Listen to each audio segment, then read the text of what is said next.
Hej, jeg heter Sikka. Jeg arbeider i omkvarstående ved Norrlandsk samstarve. I førgen kjenner man kanskje Norrlanda huset til dømes, men det har imenske geirer. Og jeg arbeider innenfor det som om natur og vevla. C-frøymeter samstundet som det en vevlaskreppa, det en naturkreppa.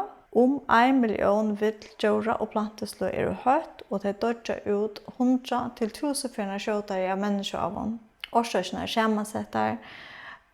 Dømer kunne være brøyting i lentesnurslån, det vil si at vi drodde skårøkker og vi drener myrlenter.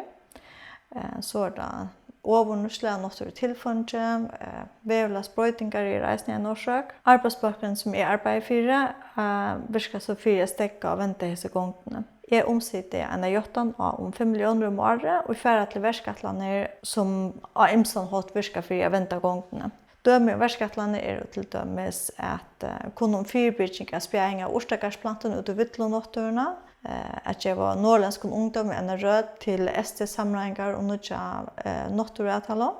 Og et annet døme å vise tilgang til som løser begge nåttur og vevlaskreftene samståndes. Så evnet å ha aktuelt, vil jeg si, at jeg gjør innlitt i norrlandsk samstarv og ST-samstarv innenfor nåttur og vevlasarbeidet. Med damer vel omkvarstående, startsfolkehåpen sera fjellbrøtter og på en ekka fagbolter.